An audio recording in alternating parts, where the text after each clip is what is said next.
अस्सलाम वालेकुम नाज़रीन, तेलंगाना न्यूज़ टुडे में आपका खैर मक़दम है। मैं मोहम्मद इजहार, पेश खिदमत हेडलाइंस।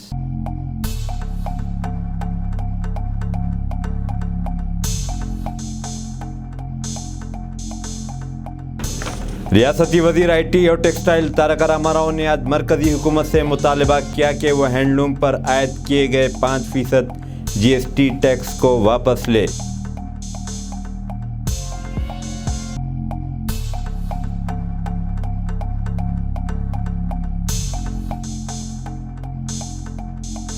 इत्तलाआत व नशरियात के सेक्रेटरी अपूर्वा चंद्रन ने कहा कि आइंदा कुछ दिनों में 5G के लॉन्च होने के बाद डायरेक्ट टू मोबाइल ब्रॉडकास्ट के आगाज़ की पूरी उम्मीद है।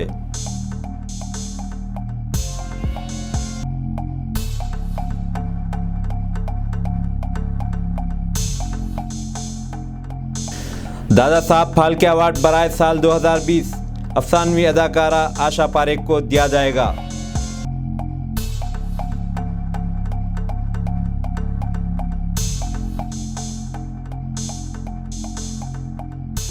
मुजाहिदे आज़ादी और तेलंगाना तहरीक के जहदकार आचार्य कोंडा लक्ष्मण बापूजी की 107वीं जयंती तकारीब रियासत भर में मनाई जा रही है।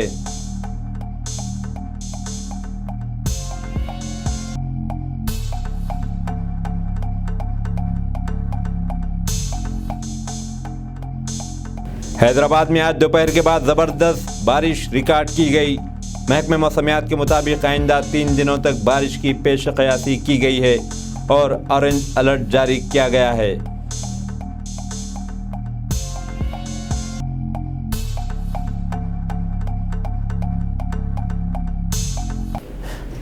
रियासती वज़ीर IT और टेक्सटाइल तारक रामाराव ने आज मरकज़ी हुकूमत से मुतालबा किया कि वह हैंडलूम पर आयद किए गए 5% GST टैक्स को वापस ले। वज़ीर मौसूफ़ ने NDA हुकूमत पर तनक़ीद करते हुए कहा कि ये पहली हुकूमत है जो इस तरह का टैक्स आयद कर रही है। मुजाहिदे आज़ादी कोंडा लक्ष्मण बापूजी के मुजस्सिमे की दरियाए मनियार राजन्ना सिलसिला टाउन में निकाब कुशाई के बाद वो मुखातिब थे। KTR ने कहा कि रियासती हुकूमत की जानिब से गुज़िश्ता 8 सालों से मुतालबा किया जा रहा है कि सिलसिला ज़िले में मेगा टेक्सटाइल पार्क की मंजूरी दी जाए और यहाँ Indian institute of handlooms technology का क़याम अमल में लाया जाए, जबकि मरकज़ की जानिब से इसे मुसलसिल नज़रअंदाज किया जा रहा है। చేనేత మీద 5% GST విధించిన మొట్టమొదటి ప్రధానమంత్రి ఈ ప్రధానమంత్రి నరేంద్ర మోడీ. సిగ్గుచేటు ఇది. ఏ గుజరాత్ నుంచి అయితే మహాత్మా గాంధీ వచ్చి, ఏ గుజరాత్ నుంచి అయితే ఆనాడు స్వదేశీ ఉద్యమాన్ని ప్రారంభించి చెరక దిప్పి ఇగో ఇది స్వదేశీ వస్తువా విదేశీ వస్తువులను బహిష్కరించాలి అని చెరకను దిప్పి నూలును వడికి ఆనాడు స్వదేశీ ఉద్యమానికి నాంది పలికిండో మహాత్మా గాంధీ, ఈ రోజు అదే చెరక ద్వారా వచ్చే ఖాదీ కావచ్చు, నూలు మీద చేనేత మీద మొట్టమొదటిసారి పన్నేసిన ప్రధానమంత్రి నరేంద్ర మోడీ. ఆ నిర్ణయాన్ని ఉపసంహరించుకోండి. ఇది మంచిది కాదు, ఎందుకంటే ఇది చేనేతకు మరణ శాసనం. इत्तलाआत व नशरियात के सेक्रेटरी अपूर्वा चंद्रन ने कहा कि आइंदा कुछ दिनों में 5G के लॉन्च होने के बाद डायरेक्ट टू मोबाइल ब्रॉडकास्ट के आगाज़ की पूरी उम्मीद है। मुंबई में FICCI फ्रेम्स 2020 को मुखातिब करते हुए अपूर्वा चंद्रा ने कहा कि प्रसार भारती IIT कानपुर के साथ ताउन व इश्तराक करते हुए नई इख्तराआत का आगाज़ करने जा रहा है, जिसके ज़रिए स्मार्टफोन पर 20 चैनल्स तक देखे जा सकते हैं। हिंदुस्तान में सरमायाकारी से मुताल्लिक़ उन्होंने कहा कि इस साल $100 बिलियन की सरमायाकारी यहाँ मुतवक्के है।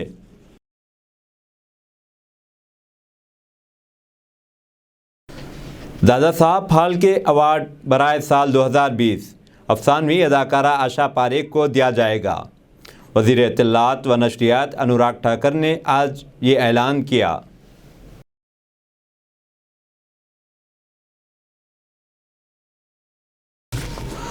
उन्होंने कहा कि मुझे इस ऐलान पर फ़ख्र महसूस हो रहा है। उन्होंने मज़ीद कहा कि ज्यूरी ने इंडियन सिनेमा में आशा पारेख जी की मिसाली खिदमात के पेश नज़र इन्हें इस बावक़ार अवार्ड से नवाजने का फ़ैसला किया है।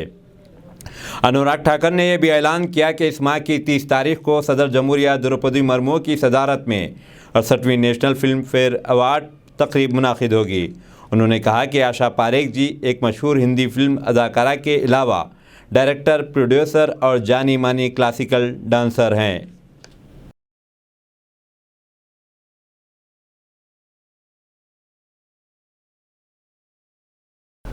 नेशनल इन्वेस्टिगेशन एजेंसी एनआईए ने आज दूसरे राउंड में एक मरतबा फिर popular front of India PFI से मुताल्लिक 7 रियासतों में छापामारी की है।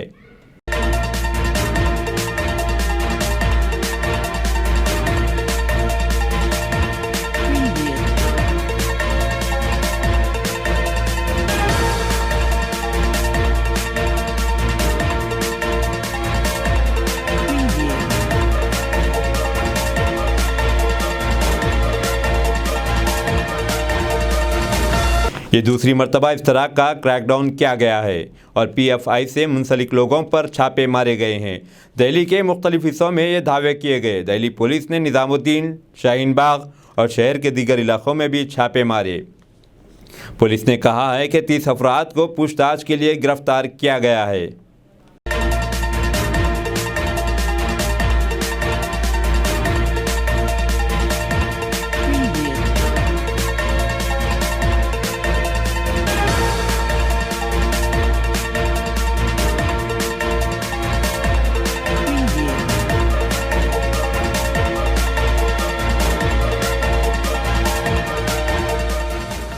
सुप्रीम कोर्ट ने आगरा डेवलपमेंट अथॉरिटी को फौरी तौर पर हिदायत जारी की है कि ताजमहल के अतराफ 500 मीटर के अहाते में किसी भी तरह की कमर्शियल सरगर्मियों पर रोक लगाई जाए।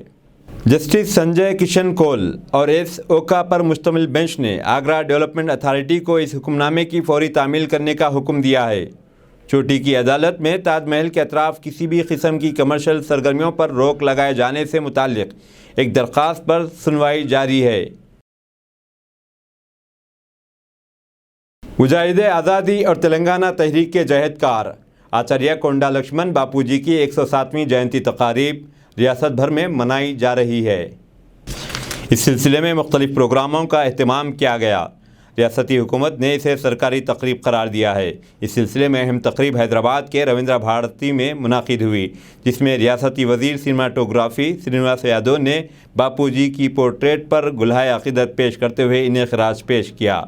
रियासती वजीर ने कहा कि कोंडा लक्ष्मण बापूजी ने अपने घर को अलहदा तेलंगाना तहरीक के दफ्तर में तब्दील कर दिया था।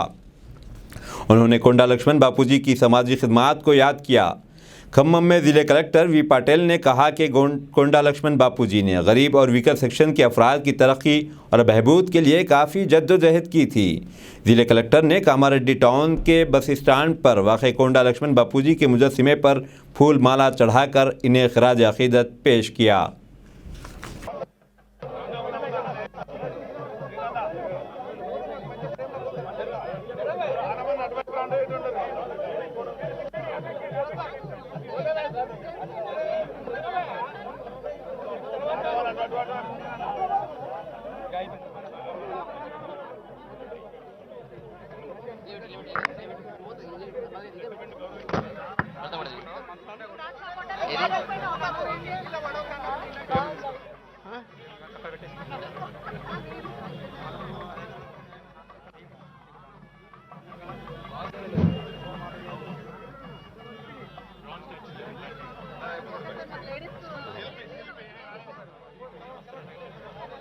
ओम वेदागमेतं पुरुषं महान्तं आदित्यवर्णं तमसस्तु पारे सर्वाणि रूपाणि विचित्य धीरः नामानि कृत्वाभिवदन् यदास्ते दाता पुरस्ताद्यमुदा जहार शक्रः प्रविद्वान् प्रदिश्यश्च तत्सुरः स्वमेवं विद्वान् अमृतः हि भवति नान्यः पन्था अयनाय विद्यते यज्ञेन यज्ञमयदन्त देवाः तानि धर्माणि प्रथमान्यासन् देहनाकं महिमानः सचन्ते यत्र पूर्वे साध्याः सन्ति देवाः अद्य सम्भूतः पृथिव्यैरसा च विश्वकर्मण समवर्ततादि तस्य त्वष्टा विदधद्रूपमेति तत्पुरुषस्य विश्वमाजानमग्रे वेदाहमेतं पुरुषं महान्तम् आदित्यवर्णं तमसः परस्तात् मेवं विद्वानमृतः भवति नान्यपन्था विद्यते यनाय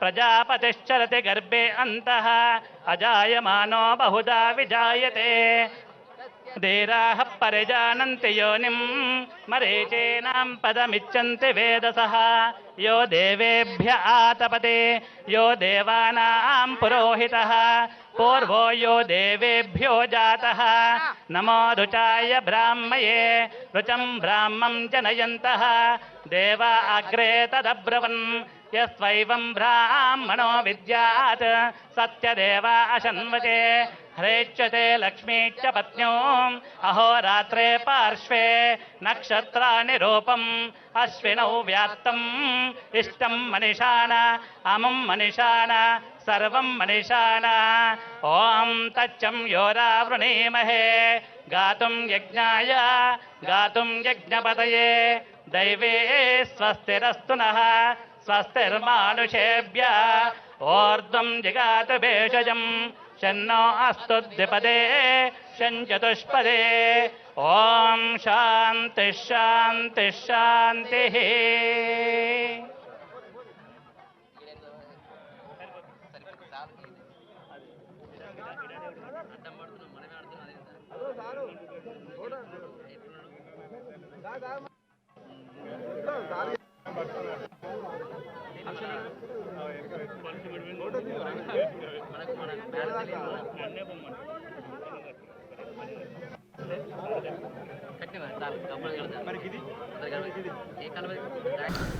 कौमी वैक्सीनेशन ड्राइव के तहत अब तक 217 करोड़ 82 लाख डोजेस इस्तफादा कंदगान को दिए जा चुके हैं, जबकि सेहतयाबी का तनासुब 98.72% है।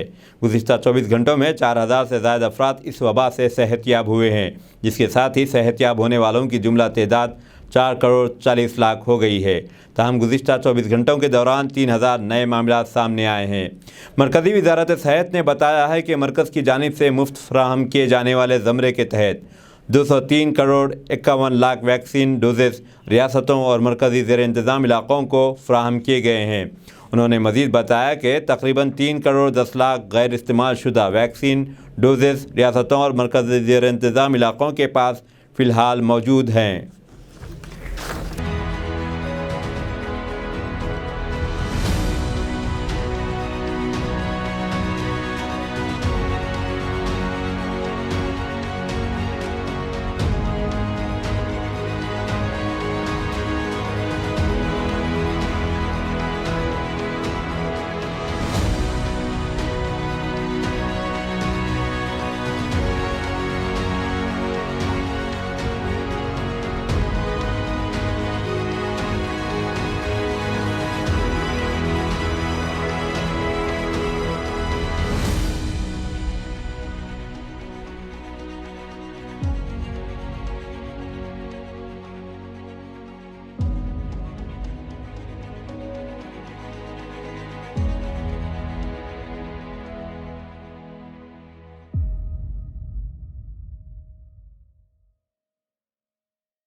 हैदराबाद में आज दोपहर के बाद ज़बरदस्त बारिश रिकॉर्ड की गई। मगरबी बे ऑफ बंगाल और अतराफ अकनाफ में तूफ़ानी बर्फबारी के पेश नज़र यहाँ भी आइंदा 3 दिनों तक बारिश की पेश क़यासी की गई है।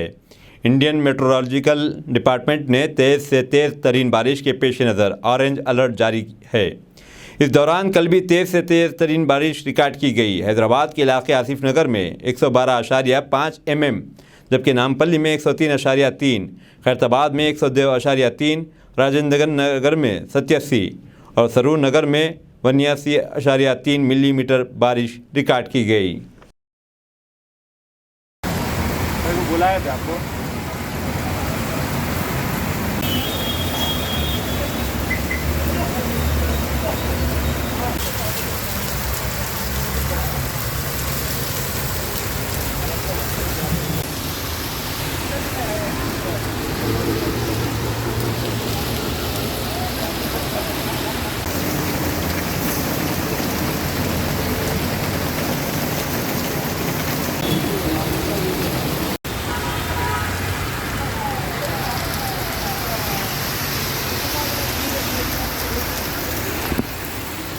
रियासती हुकूमत ने रियासत के 13 नए मंडल से मुताल्लिक अहकामात जारी कर दिए हैं। चीफ सेक्रेटरी सुमेश कुमार ने गुज़िश्ता रोज़ ये अहकामात जारी किए, जिसमें तमाम नए मंडल्स का क़याम तेलंगाना डिस्ट्रिक्ट फार्मेशन एक्ट 1974 के मुताबिक अमल में लाया गया है, जो एतराज़ात और अवामी नुमाइंदगी के बाद किया गया। तमाम नए मंडल्स का क़याम गुज़िश्ता कल से शुमार किया जाएगा, जिसके साथ ही रियासत में मंडल्स की जुमला तादाद 620 हो गई है। कल रियासत में हुई शदीद बारिश के दौरान बिजली गिरने से 3 अफराद की मौत वाक़ई हुई है। भदादरी, कोत्तागुड़म, खम्मम और हनमकुंडा ज़िले में ये अमवात पेश आईं।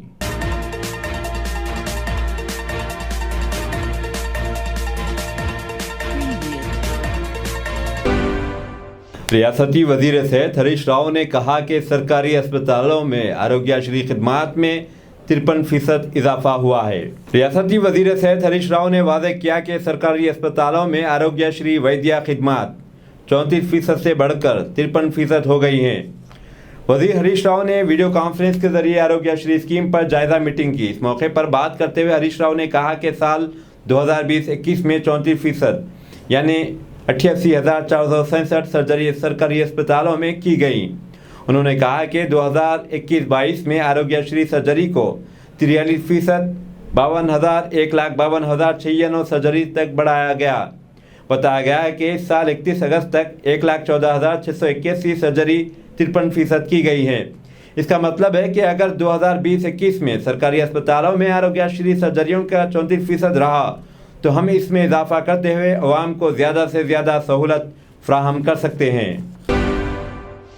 सत्यावती राठौर ने वाज़ेह किया कि मरकज़ी वज़ीर किशन रेड्डी की जानिब से बैयारम स्टील फैक्ट्री नामुमकिन करार देने पर सख्त मजम्मत की और कहा कि यहाँ सनअतें कायम की जा सकती हैं। रियासती वज़ीर सत्यावती राठौर ने मरकज़ी वज़ीर किशन रेड्डी की जानिब से बैयारम में स्टील फैक्ट्री के क़याम की मुखालिफत पर सख्त तनक़ीद करते हुए कहा कि मरकज़ी हुकूमत इसकी वजाहत करे कि ये अल्फाज किशन रेड्डी के शख्सी हैं या फिर मरकज़ी वज़ीर का बयान है। सत्यावती ने कहा कि बैयारम स्टील प्लांट यहाँ के कबायलियों का पहला हक है। हकीकत तो यह है कि ये इलाका मिनरल से भरपूर है और फिर कोयला भी मंगूर की कानों से बड़े पैमाने पर हासिल किया जा सकता है, जो कि बैयारम से बमुश्किल 15 से 20 किलोमीटर पर वाक़ है। इतनी बेहतरीन सहूलत के बावजूद किशन रेड्डी ने यह क्यों कहा कि बैयारम में स्टील फैक्ट्री मुमकिन नहीं है। वज़ीर सत्यावती राठौर ने इलाके के रुकन असम्बली रेडिया नायक और रुकन पार्लिमान मालूद कविता के हमरा मीडिया से बात की। కిషన్ రెడ్డి గారిని ఒకటే అడుగుతున్నాం, ఇది కిషన్ రెడ్డి గారి మాటనా, వారి అభిప్రాయమేనా, నిజంగా ఇది కేంద్ర ప్రభుత్వం ప్రధాని నరేంద్ర మోడీ గారి మాటనా ముందు తేల్చాలి. ఎందుకంటే నిన్న ఈ ప్రకటన వచ్చిన తర్వాత రాష్ట్ర వ్యాప్తంగా అనేక మంది యువకులు గిరిజనులు పెద్ద ఎత్తున ఆందోళన చెందుతా ఉన్నారు. 8 ఏళ్ల క్రితం ఆ రోజు తెలంగాణ రాష్ట్రం ఏర్పడ్డప్పుడు కేంద్ర ప్రభుత్వం ఆ రోజున కాంగ్రెస్ పార్టీ ఈ విభజన జరిగిన తర్వాత తెలంగాణకు రావాల్సిన కొన్ని అంశాల మీద నిర్దిష్టంగా హామీలు ఇచ్చింది. అందులో బయ్యారం ఉక్కు పరిశ్రమ ఒకటి. మేమందరం కూడా మరి ఆ ప్రాంతంలో పుట్టిన బిడ్డలం. మేము పుట్టక ముందు నుంచి అనేక ఏళ్లుగా బయ్యారం ఉక్కును ఆ ప్రాంతం నుంచి ఇతర ప్రాంతాలకు తరలించిన దాఖలాలు చాలా స్పష్టంగా ఉన్నాయి. మరి ఆ తరలించే క్రమంలో బయ్యారం ఉక్కు గిరిజనుల హక్కు, బయ్యారం ఉక్కు తెలంగాణ ప్రజల హక్కు, దీన్ని ఇక్కడి నుంచి తరలించొద్దు, మా ప్రాంతంలోనే పరిశ్రమ రావాలి, ఇక్కడి నుంచి ఇక్కడ సహజంగా వచ్చిన సంపద వేరే ప్రాంత యువకులకు ఉపాధికి ఉద్యోగాలకు అవకాశం ఇస్తుంది, ఆ ప్రాంత అభివృద్ధి జరుగుతుంది, మాకు జరగట్లేదు అని చెప్పి ఆ ప్రాంతంలో పెద్ద ఎత్తున మేమందరం కూడా ఆందోళనలు చేసిన తర్వాత వేరే ప్రాంతాలకు ఇవ్వకుండా అక్కడే ఫ్యాక్టరీ పెడతాము, ఉక్కు పరిశ్రమ పెడతామని చెప్పి ఆ రోజున ప్రభుత్వం హామీ ఇచ్చింది. ఆ హామీని నెరవేర్చకుండా తిరిగి 2006లో విశాఖ స్టీల్కి ఈ బయ్యారం ఉక్కును కేటాయిస్తూ రక్షణ స్టీల్స్కి కేటాయిస్తూ ఒక జీవోనిస్తే పెద్ద ఎత్తున ఆ రోజు అక్కడ ఉండే అన్ని రాజకీయ పార్టీలు పెద్ద ఎత్తున ఆందోళన చేశాయి. మేము ఇక్కడి నుంచి ఉక్కును తరలించనీయము అని చెప్పి ఆ రోజున కాంగ్రెస్ ప్రభుత్వం మీద అందరం కూడా ఎదురు తిరిగితే ఆ ప్రాంత బిడ్డలుగా ఆ రోజు దాన్ని తలవొగ్గి తిరిగి ఆ ప్రాంతంలోనే ఫ్యాక్టరీ పెడతామని చెప్పి ప్రకటన ఇచ్చి బయ్యారం కేటాయించిన రక్షణ స్టీల్స్కు కేటాయించిన ఉక్కును ఆ నిర్ణయాన్ని వాయిదా వేసుకున్నారు. ఆ రోజు నుంచి అనేక సార్లు కేంద్ర బృందం వచ్చింది. రాష్ట్ర ప్రభుత్వం గౌరవ ముఖ్యమంత్రి కల్వకుంట్ల చంద్రశేఖరరావు గారు అనేక పర్యాయాలు ప్రధానమంత్రి గారికి కేంద్ర మంత్రులకు లేఖలు రాశారు, స్వయంగా కలిశారు. అలాగే గౌరవ మా ఇండస్ట్రీస్ మినిస్టర్ కల్వకుంట్ల తారక రామారావు గారు కూడా ఒక బృందాన్ని తీసుకెళ్లి కేంద్ర ప్రభుత్వానికి అనేక సార్లు అడిగారు. మా పార్లమెంట్ సభ్యులు గౌరవనీయులు కవిత గారు కానీ అంతకుముందు సీతారాం నాయక్ గారు కానీ అనేక సార్లు కేంద్రాన్ని కలవటం జరిగింది. దాన్ని పరిశీలిస్తాం, మరి చూస్తున్నామని చెప్పి దాట వేసుకుంటూ వచ్చారు. కానీ ఈరోజు ఈ వార్త ఏదైతే ఉందో ఇది ఒక పిడుగులాగా ఈ ప్రాంత ప్రజల మీద, ఈ ప్రాంతం మరి ఫ్యాక్టరీ వస్తుంది, బయ్యారం ఉక్కు పరిశ్రమ ఇక్కడికి వస్తుంది, మరి తద్వారా అనేక మంది గిరిజన యువకులకు ఉద్యోగ ఉపాధి అవకాశాలు వస్తాయి, ఆ ప్రాంతం అభివృద్ధి చెందుతుందని చెప్పి ఆశగా ఎదురు చూస్తున్న వాళ్లకు మరి ఇది ఒక శరాఘాతంగా మరి ఈ వార్త ఉంది. దీన్ని మేము తీవ్రంగా ఖండిస్తూ ఉన్నాం. కిషన్ రెడ్డి గారిని డిమాండ్ చేస్తూ ఉన్నాం. ఈ కిషన్ రెడ్డి గారు ఎందుకు డిమాండ్ చేస్తున్నాం, లేకపోతే వారి మాటల మీద మాకెందుకు మరి అనుమానం ఉంది అంటే, వారు ఏది మాట్లాడినా సత్యదూరం తప్పుడు మాటలు మాట్లాడతారు, అబద్ధపు మాటలు మాట్లాడతారు, ఈ ప్రాంతంలో అవగాహన లేకుండా మాట్లాడతారు. ఎంత దురదృష్టం అంటే 8 ఏళ్లుగా ఈ రాష్ట్రాన్ని, దేశాన్ని బీజేపీ పాలిస్తూ ఉంది. ఈ రాష్ట్రంలో పుట్టిన బిడ్డగా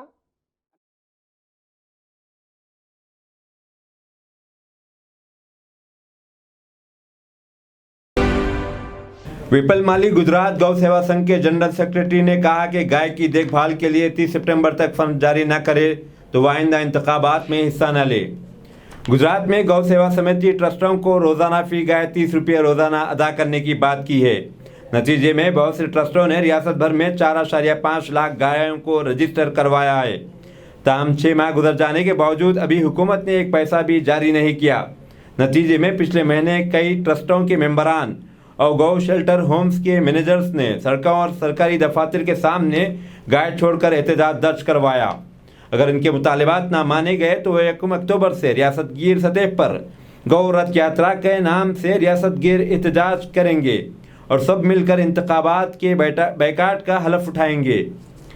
इन ख्यालात का इजहार विपल माली गुजरात गौ सेवा संघ के जनरल सेक्रेटरी ने किया। मुल्क भर में पॉपुलर फ्रंट ऑफ इंडिया के कई मकामात पर छापे। जामिया इस्लामिया दिल्ली में दफ़ा 144 नाफिज। नेशनल इन्वेस्टिगेशन एजेंसी NIA से मिली लीड की बुनियाद पर 8 रियासतों की पुलिस ने आज यानी मंगल को मुल्क भर में पॉपुलर फ्रंट ऑफ इंडिया के कई मकामात पर छापे मारे। दिल्ली, यूपी, कर्नाटक, महाराष्ट्र, मध्य प्रदेश समेत कई रियासतों में बैक वक्त कार्रवाई हुई है।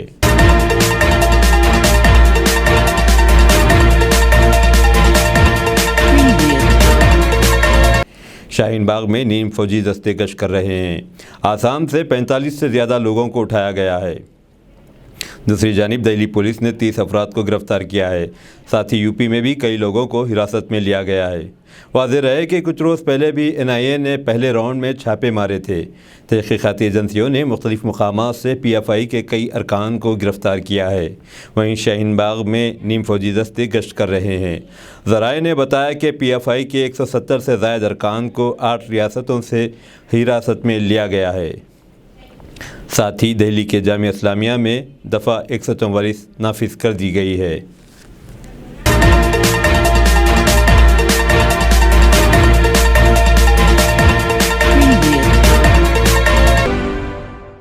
कांग्रेस सदारती इलेक्शन, शशि थरूर का हौसला और भी मजबूत। उन्होंने कहा, कोई नहीं है टक्कर में, गांधी फैमिली की हिमायत मेरे साथ। राजस्थान कांग्रेस में पैदा हुए बहरान के बाद अब शशि थरूर का हौसला कांग्रेस सदर के इलेक्शन से मुताल्लिक़ बढ़ गया है। कांग्रेस के लोकसभा रुकने पार्लियामेंट शशि थरूर ने दावा किया है कि कांग्रेस सदर ओहदे के इलेक्शन के लिए इन्हें गांधी फैमिली की हिमायत हासिल है। शशि थरूर ने कहा कि केरला और मुल्क के बाकी हिस्सों से कांग्रेस पार्टी के बेशतर कारकुनान इनकी हिमायत कर रहे हैं। उन्होंने दावा किया कि इनकी मुखालिफत करने वालों में कुछ खास दम नहीं है। कांग्रेस के सदर ओहदे के इलेक्शन में इनके सामने टक्कर देने वाला कोई नहीं है।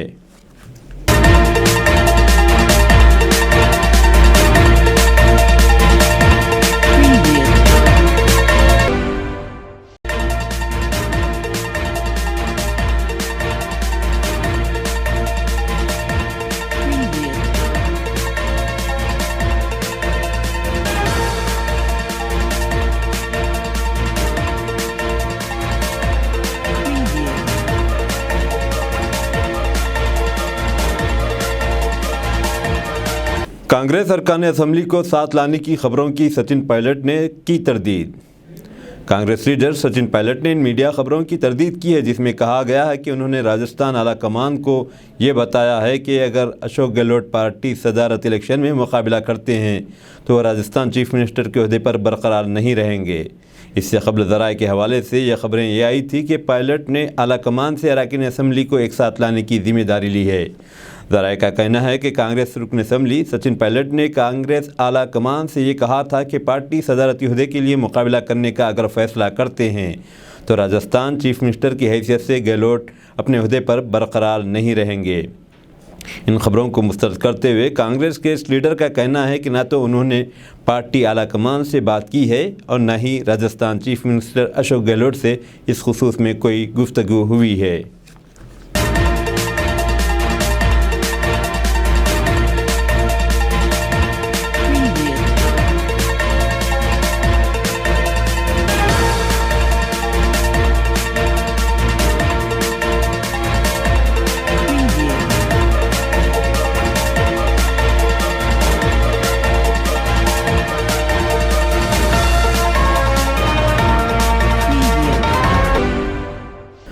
कहाँ गायब हो गए नोटबंदी के बाद छापे गए 9.21 लाख करोड़ रुपए। आरबीआई के पास भी तफसील मौजूद नहीं। मरकज़ की मोदी हुकूमत ने ब्लैक मनी पर ख़तगन लगाने के मकसद से 2016 में नोटबंदी ज़रूर की, लेकिन इस मकसद में कामयाबी कतन मिलती हुई नज़र नहीं आ रही है। अपोजिशन पार्टियों ने नोटबंदी के वक्त भी मरकज़ के फैसले पर सवालिया निशान लगाया था और कहा था कि ब्लैक मनी पर शिकंजा कसने का यह तरीक़ा मुफीद साबित नहीं होने वाला। तकरीबन 6 साल बाद कुछ ऐसा ही महसूस हो रहा है, क्योंकि एक रिपोर्ट के मुताबिक नोटबंदी के बाद छापे गए तकरीबन 9.21 लाख करोड़ रुपये गायब हो चुके हैं। गायब होने का मतलब ये हुआ कि ये पैसे मार्केट में तो हो सकते हैं, लेकिन इनके बारे में आरबीआई के पास कोई तफसील मौजूद नहीं है। इस ताल्लुक़ से दैनिक भास्कर ने एक तफसीली रिपोर्ट शाये की है। इस रिपोर्ट में तहक़ीक़ के साथ बताने की कोशिश की गई है कि 9.21 लाख करोड़ रुपये ब्लैक मनी की शक्ल में लोगों के पास मौजूद है और उसके बारे में आरबीआई को मालूम नहीं है। रिपोर्ट में बताया गया है कि 2016 की नोटबंदी के वक्त मरकज़ी हुकूमत को उम्मीद थी कि बदउनवानों के घरों के गद्दों तकियों में भरकर रखे कम से कम 3 से 4 लाख करोड़ रुपये का काला धन बाहर आ जाएगा। पूरी कवायद में काला धन यानी ब्लैक मनी 1.3 लाख करोड़ रुपये ही बाहर आया, लेकिन नोटबंदी के वक्त जारी नए 500 और 2000 के नोटों में अब 9.21 लाख करोड़ रुपये गायब मालूम पड़ रहे हैं। बांग्लादेश में कश्ती उलटने से हलाकतों की तादाद 39 हो गई, 51 लापता। बांग्लादेश के पंचगढ़ ज़िले में करातो नदी में अकीदतमंदों से भरी एक कश्ती उलट जाने से कम 39 अफराद हलाक और 51 दीगर लापता हो गए। एडिशनल डिस्ट्रिक्ट मजिस्ट्रेट और इंक्वायरी कमेटी के सरबराह दीपांकर राय ने पीर को बताया कि हादसा इतवार की शाम इस वक्त पेश आया जब अकीदतमंदों से भरी एक कश्ती अदम तवाज़ुन की वजह से उलट गई। दरिया से अब तक 39 लाशें निकाली जा चुकी हैं, जिनमें 21 ख़वातीन, 7 मर्द और 11 बच्चे शामिल हैं। मौके पर इमदादी और बचाव काम जंगी बुनियादों पर जारी है। लापता अफराद की तलाश जारी है। आईनी शाहिदीन के मुताबिक अकीदतमंद मजहबी तकरीब में हिस्सा लेने के लिए दरिया के दूसरे किनारे पर वाक़े बुडेश्वरी मंदिर जा रहे थे। कश्ती में 40 मुसाफिरों की गुंजाइश थी, लेकिन इसमें 120 से ज़ायद अफराद सवार थे। कश्ती उलटने पर बहुत से लोग तीर कर साहिल पर पहुंचे, लेकिन ख़वातीन और बच्चों को बचाया न जा सका। चीखो पुकार सुनकर मकामी गांव वाले मौके पर जमा हो गए और इंतज़ामिया को हादसे की इत्तला दी। जापान के साबिक़ वज़ीर आज़म शिंजो आबे का सरकारी आखिरी रसूमात मुकम्मिल, लेकिन 2.5 माह बाद क्यों मुनाकिद हुई आखिरी रसूमात की ये तकरीब। जापान के साबिक़ वज़ीर आज़म शिंजो आबे का गुज़िश्ता 8 जुलाई को गोली मारकर कत्ल कर दिया गया था। इनकी आखिरी रसूमात 4 शंबे को रिवायत के मुताबिक 15 जुलाई को अहल खाना ने अदा भी कर दी गई थी। इसके बावजूद आज 27 सितंबर को शिंजो आबे के लिए स्टेट फ्यूनरल यानी सरकारी आखिरी रसूमात का इनेकाद हुआ। इसमें हिंदुस्तानी वज़ीर आज़म नरेंद्र मोदी समेत दुनिया भर के 217 ममालिक के नुमाइंदे शामिल होने के लिए टोक्यो पहुँचे। कई लोगों के जहन में यह सवाल पैदा हो रहा है कि आखिर शिंजो आबे के इंतकाल के तकरीबन 2.5 माह बाद सरकारी तौर पर इनकी आखिरी रसूमात मुनाकिद करने का क्यों फ़ैसला लिया गया, इसके पीछे की क्या वजह है। फिलिपाइन में समंदरी तूफ़ान नोरो से 8 अफराद हलाक। फिलिपाइन के जजीरे लोज़ोन में हफ्ते के आखिर में तेज़ हवाओं और बारिश के साथ आने वाले शदीद तूफ़ान नोरो के नतीजे में 8 अफराद हलाक और 3 लापता हो गए हैं। एक सरकारी एजेंसी ने मंगल को ये इत्तला दी। नेशनल डिज़ास्टर रिस्क और मैनेजमेंट काउंसिल ने इतवार की दोपहर को तूफ़ान के ज़मीन से टकराने के चंद घंटे बाद मनीला के शुमाल में वाक़ बलखान सूबे में सैलाब में 5 इमदादी कारकुनों की मौत की तस्दीक की।